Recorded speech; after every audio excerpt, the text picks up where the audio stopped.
Hey Avish, how's it been? Hey, sir, doing good. And you, bro?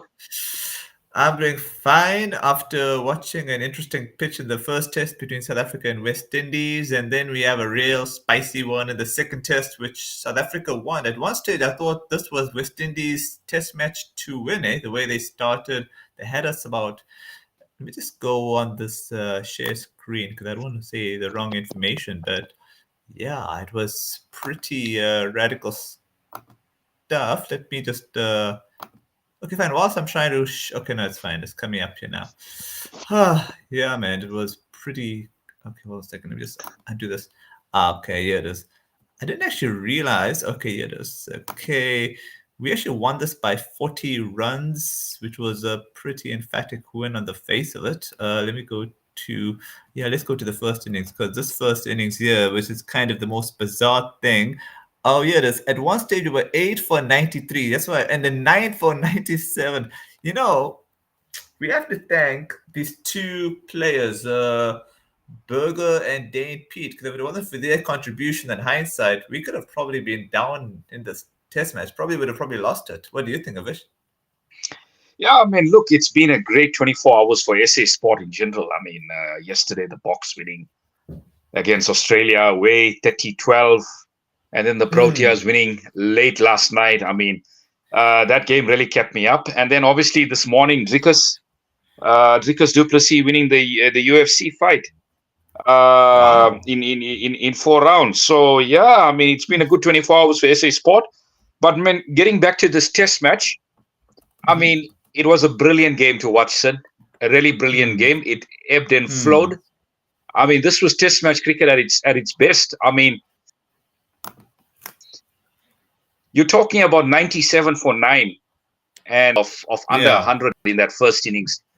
I mean, Hmm. yeah, the way Hmm. those two that last pair of Pete and Berger put on that partnership of Hmm. 63 to get SA to, I would say, a bit of respectability, because it wasn't looking like Hmm. respectability at one stage. So, I mean, Yeah. that wicket was doing all sorts of things on that first day. 97 Hmm. for nine. Hmm. I didn't Hmm. expect that. I mean, I knew it wasn't going to be easy. I mean, after watching the first session and SA losing 4 wickets, I knew it wasn't going to be Hmm. easy. But I mean, 97 for nine was really pushing it. But I mean, let's be honest. That 63 run stand got SA to 160. And in Yeah. the end, if you look at it, it's been such a low scoring test match. That Hmm. that probably was the difference in the end. If you Hmm. look at the if you look at the margin of win in the end by 40 runs, Hmm. Yeah. looking at this game, it doesn't paint a full picture. It ebbed and flowed so many times. I mean, obviously the Windies were in control, and then SA fought back, and Hmm. then the Windies, Hmm. came out with a bat. SA fought back again, and then there was a fight back again from the Windies Hmm. with Holder and that final wicket stand with Joseph, and obviously before that with Morty, who had a pretty impressive Yeah. game, I must say. I didn't expect him to have a game that he had, but he was really, really impressive. Um, yeah, and then I mean, getting to 144, and then SA came back and they threw a few punches in that second innings. Great opening stand with Hmm. between Zosi and Markham. I mean, I thought they were gonna go over 100 plus, because they really look unperturbed for quite a while there. I mean, they were scoring quite freely, but then Yeah. the Windies put in a few good spells there of bowling set, and obviously that obviously brought pressure, and dot balls bring pressure, and then the batsmen try and do something, and that was a very crucial dismissal of Sozi uh, when the score was on 79, and then we saw SA. I would say go Mm-hmm. into the shell a bit, Sid. I don't know if you noticed, Hmm. they went into the shell a bit after that wicket. I mean, Markram was there with Stubbs, but they were betting very, very slowly. I mean, they weren't really, Hmm. I kind of say, taking the game away. Yeah. And the Windies just chipped away. They were really disciplined, hey, Hmm. with the ball. And then, that flurry of wickets after tea, Markram going, and then, Bavuma soon after that, and then Stubbs, and then Bellingham. That opened the door. That opened the door for the Windies, and I thought, boy, I just hope we get 200 here. I just hope we get a 200 lead here, because it's looking really, it's looking really, really dicey now, being 5 down. And that was a great partnership between Mulder and Verena to take us to 223 for 5 after day 2. So you can see what I'm seeing here. This game ebbed and flowed, and then obviously the third morning, that collapse. There were 2 batting collapses in this innings here. Let's be honest. The one after tea on day 2, and then the one in the first session on day 3. So there were 2 batting collapses, I'd say, sandwiched between some good partnerships, and that was the story of the game. And then when SA lost those 5 wickets so quite quickly, and I thought to myself, 2.5 days to go, 263. I would have wanted more. I would have wanted more with the way things were going after day 2. In real command. 300 plus, you'd say, psychological. That's going to be a tough ask for the Windies. But what a boring performance in that 4th innings. They bowled as a unit, hey. Let's be honest, they bowled as a unit. KG. I think the only dampener from this game was that KG didn't get to 300 wickets. He's on 299. He's on 299 after this Test match. Yeah, I was rooting for him to get that final wicket and get to 300, and that would have been a great milestone. But at the end of the big thing was SA got the. It was very frustrating. In Trinidad, there was so much of inclement weather. There was so much of inclement Trinidad in that first Test. It really put a dampener. I think more relief in a way that they got the result. Got the result in the end, and this game kept me up. This game really kept me up last night, and it was a great performance. It was a great bowling performance. You had wickets, all around. You had KG took a 3 for. You had Mulder, who bowled superbly, and I thought, deservingly man of the match, because he did really well, with the bat as well in that second innings, to get us that lead. He bowled well in the first and second innings. Keshav, obviously, getting that those 3 wickets, and obviously becoming the top leading spinner in SA cricket. And I think brilliant all-round display, and obviously Dane Peat as well. Those 2 wickets that he took in the middle, they were crucial as well. So it was an all-round bowling performance that got the Proteas over the line in the end, Sid. But the West Indies, I got to give them a bit of credit. They did fight. It was a very tight series in the sense that it ebbed and flowed. It really did ebb and flow, and that partnership as well yesterday between Morty and I'm just trying to get his name, De Silva.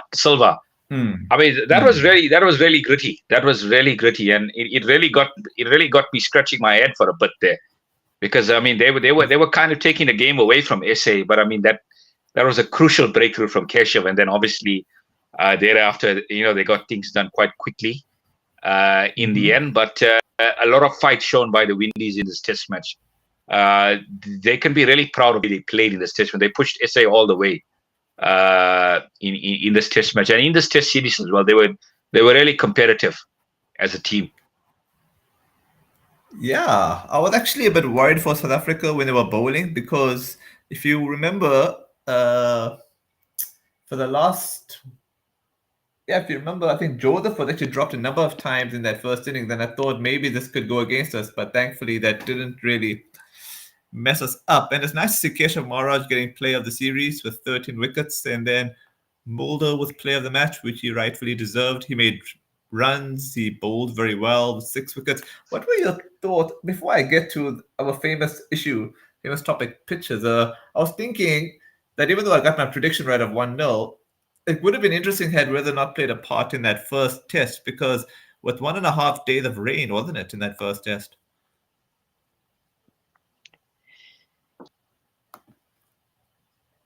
Oh, Avish, are you there? Yeah. Sorry. Yeah. Okay. Yeah. I mean, look, I obviously the Proteas ran out of time in that first test. Yeah. Unfortunately, I mean, 2.5 days of weather. I mean, the Windies knew what they had to do. And I mean, obviously trying to expect a win in that final day with around 60 overs to play, it Yeah. was a tall order. It was a tall order. It could have been done. It could have been done. But I do feel that that pitch in the first test was a little bit docile. It was on. Yeah. It is probably in the bowlers, within the batsman's uh, Hmm. advantage, I think, because Hmm. I think there wasn't a lot of movement off the wicket, and you really Hmm. had to bowl those. You really had to bowl a lot of overs to get purchase on that wicket. But having said that, this wicket has been a brilliant wicket. So, I mean, I really can't complain. I don't have much complaints about this wicket because there was something in it for the bowlers and the batters. I mean, if you got yourself in here, there was runs to be scored, but obviously the first 20 balls was going to be crucial. And then Okay. there was always something in it for the bowlers. I think that was the beauty of this wicket. I mean, nobody was in completely. I mean, you couldn't take your foot off the accelerator Hmm. as a batter in this in this test match. So I think the groundsman produced a pretty good test match wickets. That because I mean, Okay. although this match ended in 3 days, and obviously Yeah.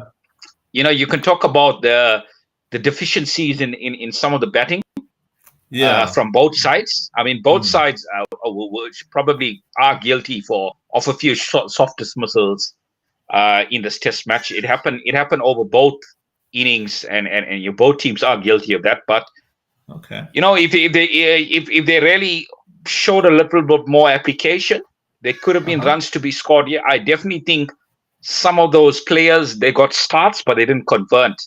The likes of Mm-hmm. Markram, the likes of Reina, they could have Mm-hmm. went on and scored heavily and probably got that three-figure score, which definitely puts a team in control. But I wouldn't say this was a bad test match wicket. I think this test match wicket was pretty decent because there was something in it for the bowlers. And having said that, I mean the bat could apply themselves. There was runs to be scored. So a much better test Okay. wicket than the one in Trinidad, which was really on the slow side and pretty docile as well, I would say. Okay. Okay. That pretty much answered a lot of the questions I was going to ask you regarding the pitch, because I was Mm. thinking whether the pitch was really, one of those radicals, or whether the batsman's techniques have become so bad that they maybe kind of made the pitch look as bad as it was. So, but thanks for like clarifying that up. I also Yeah, thought I maybe. mean, let's be honest, Sid. I mean, if you look at some of these players that are in this side, I mean, even this Uh SS huh. side, I mean, Uh-huh. they white ball players. I mean, if you look at the likes of Stubbs, and, okay, Markram has been around the blocks for a while Yeah. now. Yeah. Uh, Verena, they've made the into attacking batsmen. Hmm. So I mean, if Hmm. it's kind of see ball, hit ball. I don't think the pitch Hmm. Hmm. should be you know be discredited for what we've seen with the bat. I just think there were a few Okay. soft dismissals. I mean, Pavuma as well. I mean, that was really disappointing in that second innings, trying to come down the wicket and missing a Okay. straight one. Yeah, so there were a few Hmm. soft dismissals in this test match, but yeah, it was a good test match wicket. And if the Windies did apply Okay. themselves, like this game could have easily went to day four. Let's be honest, this game could have went to day four. Hmm. Hmm. If both teams applied themselves, and the Windies were chasing a much bigger total. But yeah, having Okay. said I that, I mean guess a we brilliant bowling can. performance from Essex, and yeah, Hmm. Hmm. Hmm. Okay. No, that's fine. All right. So we can go move into the T20s. And funny enough, they're not showing any players for the West Indies squad. Funny enough, if you look at the SA squad here for the T20s, familiar faces here, except, okay, fine. I know Bartman. I think he's more popular in the local. I think he played in the T20 World Cup, actually, Bartman.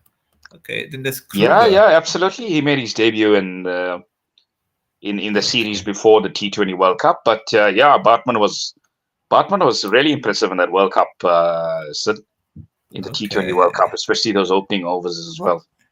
Tell me about Patrick Kruger, because I don't know much about him. I know about Mapaka, because he played in the IPL for Mumbai Indians. I remember him. And then, okay, the rest is. Tell me about Jason Smith, if you know about these two players. Ah, to be honest with you, Jason Smith, not much. But Okay. I know he's one of those up and coming cricketers. He did well in the under-19s as well.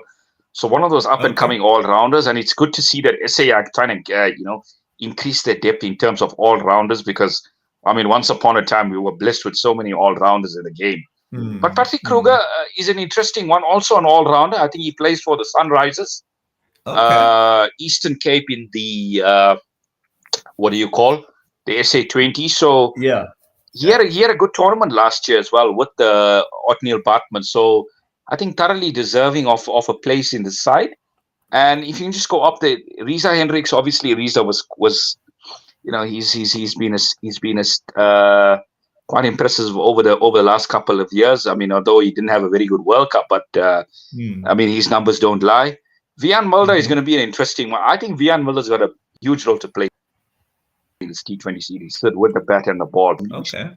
Excuse me. We saw the way he bowled on these pitches. Especially in the second test. Hmm.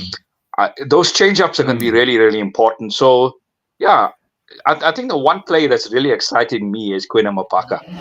Um, I'm so Yeah. excited to see him bowl. I mean, we saw a bit of him in the IPL for MI. Hmm. Obviously, he made his breakthrough in the Under-19 World Cup. Yeah, in SA, he was quite impressive in some of those games. But yeah, I mean, this is the big time. So I mean, this is the Protea team now that he's going to play, and I do hope he gets that opportunity uh, to play, because I think he's got some serious pace and he can Hmm. swing the ball at pace as well. So that's going to be an interesting one. And obviously Ferreira as well. I want to see what Ferreira did in that series against Australia last year with the bat, and he can go one better now and try Hmm. and cement his spot in this team. And I think if SA can build more depth in the T20 format, it's going to hold us in good stead. So yeah, really looking forward to the series. Really, really looking forward to the series. I think it's going to be an exciting series. I think it's going to be a lot more competitive. Let's be honest. I mean, the Hmm. Windies are very competitive in T20 cricket. Yeah. So yeah, it's going to be a close series. It's really going to be a close series. Okay, and then if you notice, the venue is the same for all three matches. Taroba. I don't know much about Taroba.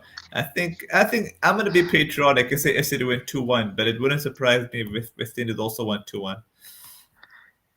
I would concur with that as well. I would say SA 2-1 there as well. Mm-hmm. Uh, Mm-hmm. because I mean we're unsure what the Windies are actually going to be want to try and experiment. But I mean, look, Hmm. I don't think the series.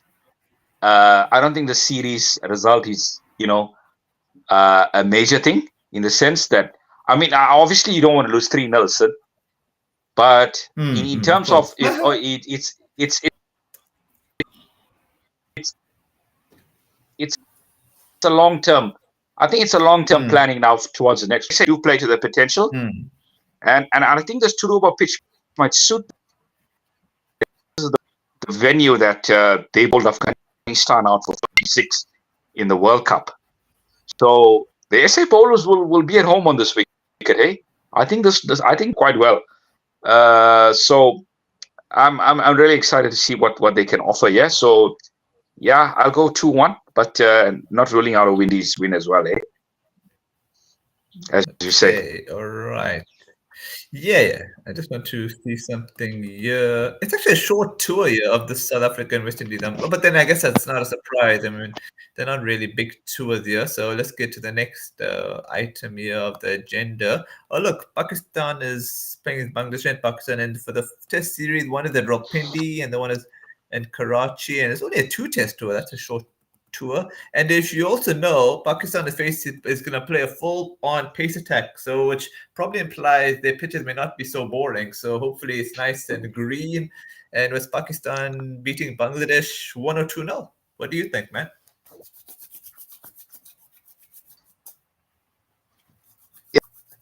Yeah, I mean, this is going to be a big test for Shay because we obviously spoke about Bangladesh, how they perform away from home. Uh, Hmm. not the best, but I think the one thing that can give them a bit of confidence going forward is Pakistan haven't played a lot of Test match cricket as well. So, but I think both teams would be a bit, I'd Hmm. say, a bit undercooked there in terms of game time because Pakistan haven't played Test match cricket in Hmm. quite a while. I think the last time Pakistan played Test match cricket was in Australia, if I'm not mistaken. If you can Yeah, man. just yeah, so that was a long time ago, hey. I mean, we be Yeah, talking yeah, about SA not getting enough Test cricket, and that's a long time since Pakistan haven't played a Test match cricket. So I think they'll be a bit yeah. I wouldn't say undercooked, but rusty in terms Hmm. of trying to Hmm. get their their formations going and what kind of way Hmm. they'd want to strategize in terms of trying to win this Test series. But obviously, Hmm. Pakistan at home against Bangladesh, you got to count them as favorites, no doubt about it. No doubt about it. You can count them as Yeah, favorites. But yeah. I think it's going to be a bit. I think it's going to be a bit closer than people think. Eh? Okay. I think Bangladesh are going to punch above their weight here. Yeah, Yeah. but I But think I just Pakistan think, will win. yeah, yeah, Mm. yeah. I was gonna say, as long as Pakistan don't prepare spinning pitches, they should be okay against Bangladesh. Just prepare some nice. But I think the groundsman is a Westerner, so I don't think it'll be a spinning pitch. It might be a pitch that's got a bit of pace and bounce to it. Because I know Pakistan are admirers of Australia, so if they have a Western groundsman, I think it should be a nice pacey pitch, not over the top. Uh, Yeah, can we hopefully. just have a look at the venues again? Can you just have a look at the venues again? Yeah, the Can you first just one's have a at look at the venues Rawalpindi. again for two Test series? Yes, Rawalpindi. Rawalpindi, Okay, that's a quick pitch. Yeah, and then there's Karachi Rawalpindi. Yeah. and Karachi. Um. Yeah, I think Karachi is probably a bit on the slow side. If I want to be honest, Hmm. Rawalpindi would definitely suit the Pakistanis in terms of even in terms of reverse swing as well towards the end of the day. Yeah, that will Oh, definitely suit them. It's a much quicker pitch. Karachi, I think, would bring the spinners into it. So I think that is a game that Bangladesh might come into that second test. I think Rawalpindi might be a bit tough for Bangladesh, Sid, okay. in terms of the pace. But Karachi, definitely, I think they probably have an opportunity there. But yeah, Pakistan Mhm. would be favorites for this series. It's going to be interesting. It's going to be interesting to see what these two teams can offer, eh? Because we haven't seen them a lot. We haven't seen them in a while in Test cricket, so it's going to be very interesting. Yeah, yeah. It's a sad Very state of interesting affairs. series. Just Yeah. yeah, it's a sad state of affairs. We don't get to see these two teams, and man, we can go into that topic forever. So we'll go to the last segment here, which is It's oh a yeah, there's conversation for England another and day. Yeah. Sri Lanka. Yeah, I think we spoke a lot about it last week about how Test cricket can be a lot better with these teams that hardly play Test cricket. So anyway, hopefully the ICC get to see that conversation. Hey, it was actually a good conversation actually. But I'm actually looking at this. Oh yeah, it is. Okay, the 21st of August. That's in 3 days' time. England and then Sri Lanka, and Ben Stokes is not playing the series. He's injured, so Ollie Pope gets to captain his first time. But I think England will probably win the series 3-0 that there's no rain affecting these matches. Okay, so Lords is the second test. The first one's at Manchester, and third test is the Oval. And I know they're doing a dedication for Graham Thorpe at Manchester. Before we get into the series for England Sri Lanka, what were your thoughts on Graham Thorpe? Yeah, I mean, a great player, great middle order player. Look, I think when I started watching cricket, I think he was one of Mm-hmm. those guys that really uh, he was kind of that rock in that middle order for this England side, hey. And yeah, I mean, he's going to be missed as a player, as a coach. Mm-hmm. He was one of those very stylish players, very risky as well for an Englishman as well. So Okay. uh, yeah, great player, great player. But I mean, we had to look at the way that he passed on was truly so tragic as well. Hey, I mean, Hmm. he was going through a lot of mental health issues, Hmm. and Hmm. in the end, that took its toll. But Hmm. and an England legend. and he will be missed by the cricket. By the cricketing world. I mean, he obviously was England coach as well, batting coach. So, he gave back a lot to this England side as well, and they were really emotional when they heard the news. And I was stunned as well. I was taken back by the news as well about around Toppy's passing. So yeah, uh, you know, uh, condolences to the family, and may he rest in peace. Yeah, and what are your thoughts on England and Sri Lanka? Do you concur with me that if there's no rain, England should win the series 3-0? Yeah, I mean it's not looking good, eh? They lost the warm up game to the England Lions team, which is like essentially an England B side. So uh, yeah, I mean not looking too good, eh? But I think the senior players probably have a big role to play in the series, and I think the one advantage for Sri Lanka here is probably the inclusion of Angelo Matthews, and I think Matthews has had some good innings in England in the past, he said. Okay. So I think he made 100 at Leeds once. I think it was 160, if I'm not Okay. mistaken. So he does have runs in England, Mm-hmm. and a lot is good. A lot is going to be dependent on the senior players. I think De Silva as well, Dhananjaya, Karunarantne. So yeah, those are the three senior players that they're going to come out for Sri Lanka, and we haven't seen Sri Lanka bat well in Test matches for some time now. So you know what? To challenge this England side, I mean, we saw the Windies in that series. They had their moments against England, but they couldn't cap. I think England's aggressive style of play is really gonna hamper Sri Lanka here, because I think no matter what the situation, England are gonna go for it. So I see nothing Mm. more than a 3-0 win here for England in the series here. So yeah, Mm. it's not a very good matchup in terms of both teams, and Sri Lanka haven't had a best of records against England recently.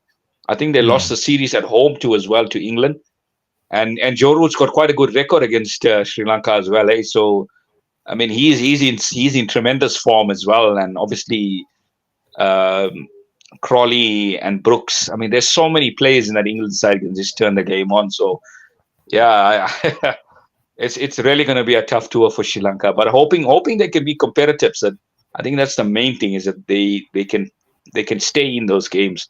And I think the longer they stay in those games, they might have an opportunity. But yeah, I think Ben Stokes not being there, and we know Ben Stokes is an X factor kind of player. He can make things Mm. happen for England on the field. So that's the only positive I can see from Sri Lanka point of view, that they probably not going to be bowling to a Ben Stokes, and Ollie Pope is new in the job, so he's going to be like trying to learn on his feet as well as a captain. I'm assuming he's got a bit of county experience. That's why he's been given the captaincy. Uh, as you know, for England, I would have probably leaned towards a guy like maybe probably Crawley, or Mm. I mean, they were talking about Harry Brooks being, Too a early. future England captain as well. Yeah, It's too early for Harry him, Brooks though. being. Yeah, I think it's a bit too early at the moment, but yeah, interesting. Interesting. They're giving it to what you call Pope. Pope, Pope, Mm. or even Joe Root as well. I mean, Joe Root has captained England before.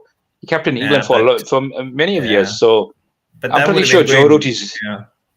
No, I was saying, but that would have been going backwards, because Joe Root is pretty boring as captain, so you don't want to go back to boring. So it's okay, it's good too, and also, it's kind of a nice introduction for him. I don't think it'll get any more nicer than Sri Lanka, with due respect to them. So, yeah, that's pretty much how I look at it.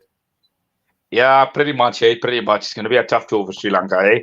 I just hope they can be competitive, and if they can stay in those games as long as Hmm. Hmm. for as long as possible. I mean, who knows? Who knows? Hmm. Who Hmm. knows what can happen? They've got some decent bowlers, Hmm. uh, but I don't. it's it. The main thing is getting runs on the board. I think runs on the board is going to challenge England. If they can't Yeah, get and runs on the board, forget about trying to challenge this hmm. England side.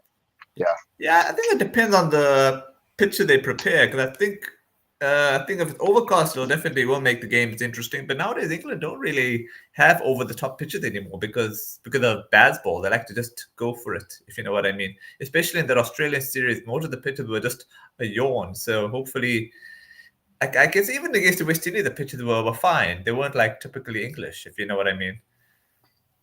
Yeah, no, absolutely. I mean, minus the Lord's Test, which was quite a bit of a funeral. I think the last two games were pretty good to watch. I think there was some good run scoring, and the Windies did compete until they crumbled and those batting collapses took place. But yeah, I think the pitches were pretty good, and if we get those kind of pitches again, I mean, who knows? If a guy like Matthews can get in and play a long knock, it can go a long way to Sri Lanka getting something out of the Test match. So. But if I look at those pictures, if I look at those venues, I think probably the Oval might be one of those pitches that might kind of help Sri Lanka in a way. I think they can get a result in the Oval. Lords is going to be a real challenge for them, and Manchester as well. The ball does quite a bit at Manchester as well. So I think the Oval is probably on the flatter side. If you agree with me, so that is probably one of the venues that they can get a result on. But the Lords and Manchester is going to be quite challenging. Yeah. Yeah, like the series could be 2-0 to England if the Oval is flat. But I think with the way England played baseball, with being so aggressive, and if it's flat, that's why I think England will win 3-0. Because even if they have given a chance to chase 300, they'll just get it. I remember the one match against India they chased over 360 or something, and Joe Root batted well, Bairstow batted well, and then that COVID-ridden series where India and England played 4-0, then India came back to complete that fifth test, and then England chased that mammoth score down. So that's why I think England will win 3-0, unless whether play the part in the Oval. Just my theory. Yeah, I mean, this England team doesn't believe in draws, eh? I mean, they play really positive Test match cricket, and ever since McCullum has taken over, you've seen that change. I mean, from as you're talking about the root era, which they changed the mindset of the way they wanted to play Test cricket. I think they were a bit too one-dimensional under Root. So yeah, we've seen it with Baz. He's changed a lot of things around, and I think it's more about England trying to go for the result than actually trying to play for a win, play for a draw. So yeah, they're gonna go for it. I think Sri Lanka's got their hands. They've got their work cut out for them in the series, big time. Yeah, but also I think they have refined baseball. They haven't been all too gung-ho. I think they've been a bit more balanced ever since that Indian series, which they should have. I mean, which is good. And then lastly, I think the problem is this team going to England, and not just England, but just in general, they don't get enough warm-up matches. So naturally, away teams aren't going to win much from away from home much. It's kind of sad. That's how I think about it generally. I mean, yeah, I think that's a concern for a lot of teams touring, and that is why it's become so difficult to win away from home, because you don't get a lot of practice matches. I mean, if you recall in the past, I mean, if you went to a tour of England or you went to a tour of Australia, you play about 3 or 4 first class matches before the first test. So you had a lot of first class experience, getting acclimatized with conditions before you play that first test. You don't get it anymore, unfortunately, because of the scheduling, unfortunately, and I think that hampers teams from winning a lot at home during this time. I think with the exception of, say, a Pakistan, who haven't done well at home, and I think the only reason why is because their pitches have been so flat. But I think everybody else, they've had pretty good home records in Test match cricket, and it's been really to win away from home. Yeah. Okay. Any final words before we wrap off?